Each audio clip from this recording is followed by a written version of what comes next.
From the 1011 Now Alert Center, this is Morning Pulse. Good morning. Happy Monday. Happy start to meteorological summer. And happy June. A lot of fresh starts for you this morning. I'm Craig Allison with your Morning Pulse for Monday, June 1st. We have quite a lot of turnarounds coming up, as well as a continuation of some possible rain chances throughout the later parts of this week that you'll want to stick around for. But before we get into our top 6 stories for you this morning, let's get you the question of the day. Question is, at least 20% of people say this is something they refuse to do in public. What is it? The answer is sing. Our Brandon Rector actually got that right this morning. But if you think you got what it takes, be sure to head over to the 1011 Facebook page, put in your guesses, and we read off both the guesses and answers on 1011 this morning. That being said, let's head on over to our top 6 stories for you this morning, starting things off on the international side. President Trump is asking Iran to accept a number of changes to a proposed peace deal. Trump sent the latest agreement with changes back to Iran after a meeting with advisors Friday. Officials say the move extends talks into another week, and Trump wants stronger terms on Iran's nuclear commitments and for Iran to pledge to reopen the Strait of Hormuz. Iran says its rights must be secured before any deal is approved. Iranian negotiators are now working through new language. We understand that there have been some more strikes in this back and forth, so we're not sure how this may affect the deal, but we will continue to keep you updated on the latest developments overseas with this. We're now going to throw things over to our local headlines for you. Unfortunately, it's on a sad note. Heartbreak all across Lincoln and Nebraska, and especially the softball team here. The Huskers fall in the Women's College World Series to Texas 3-1, ending their season in OKC. 1011's Nathan Brennan was down there tracking it all, taking a look back at the historic season with them, and got some reactions. The Big Red making it to the Women's College World Series for the first time since 2013 and winning a game in OKC for the first time since 2002.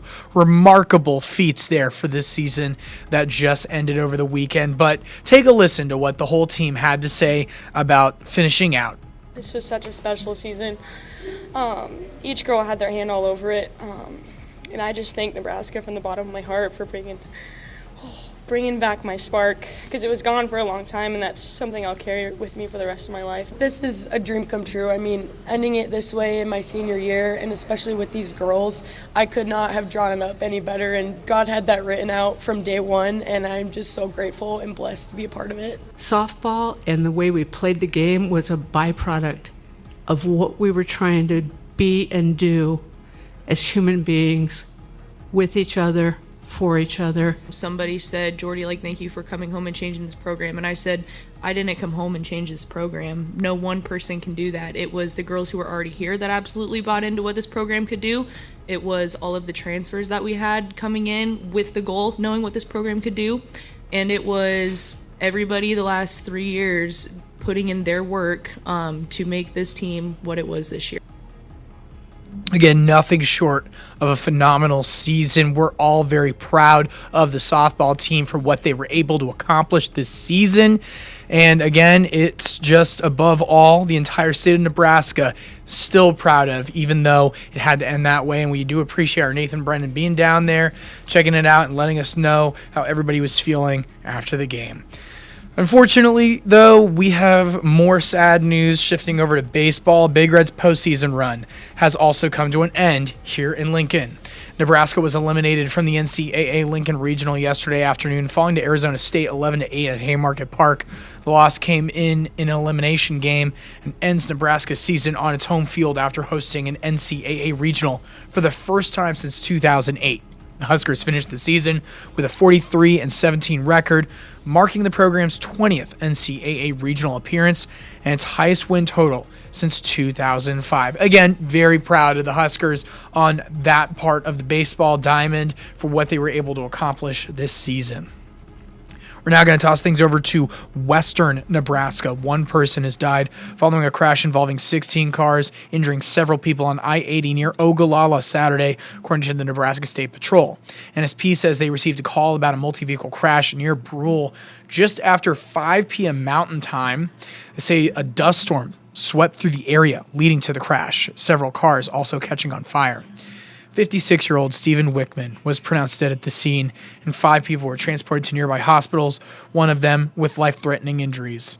Scene required extensive investigating and cleanup, with both directions of I-80 reopening by 2:50 in the morning on Sunday. So just a very extensive accident. We'll be sure to give you more as more information comes in from NSP. Now going to flip on back over to Omaha. Epley Airfield is getting $10.5 million in federal funding. That's part of the government's efforts to modernize airports in at least 43 different states. Funds come from the Bipartisan Infrastructure Investment and Jobs Act, signed into law by President Biden in November of 2021. U.S. Department of Transportation said the money will be used for terminal reconstruction and boarding bridges. Airport received $318,000 for additional board bridges earlier this year, and even more money back in 2024, somewhere over $6 million. Again, the Epley Airfield woes are moving along as visible improvements can slowly be seen over there in the metro, but again, we'll continue to be following the construction as it goes through and as they get more funds. Now, ending things off with your last and sixth story for your morning pulse this Monday morning. After the Lancaster County Sheriff's Office promoted Amy Shandera to captain last month, left the spot open for sergeant. Lancaster County Sheriff's Office announcing Friday that Joanna Demas will be sliding into this role. She joined LSO in 2021, and Sheriff Terry Wagner there says she's the right pick for the position. She served 5 years as a public safety dispatcher at the Lincoln 911 Center, and after becoming a deputy sheriff, she served in patrol, was selected as a defensive tactics instructor and a field training officer, helping mentor and guide new deputy sheriffs early in their careers. So there you have it. Demas says she's thankful for the opportunity to serve the community. She also served as a Violence Against Women's Act investigator up until her promotion. The full conference on her promotion can be found with this story on 1011now.com. That's going to do it for your start to summer, start to June, start to Pride Month. Lots of new beginnings as we head into these warm parts. But we're going to give you a look at our 7-day forecast, which has a lot of rain chances. And Brandon Rector with more on what you can expect this week.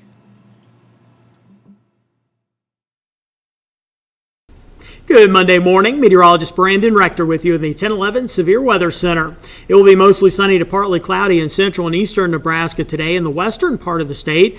It will be partly to mostly cloudy with a chance of showers this morning. Then late afternoon into this evening, a line of thunderstorms will develop and move through the western part of the area. Then as we go through the evening, overnight tonight into Tuesday morning, we'll see those thunderstorms moving through central and eastern Nebraska, north central and northeastern Kansas. We do have a marginal to slight risk for severe thunderstorms. This would be for that activity, I think, late afternoon and into tonight, with the best chance for severe weather in the west. Large hail and damaging winds are the main threats. The tornado threat is low. Temperatures at noon in the upper 60s to mid 80s, and at 4 will be in the low 70s to upper 80s, maybe even 90. And at 8 this evening, upper 60s to mid 80s. And Lincoln for today, warming up to 89 for a high this afternoon.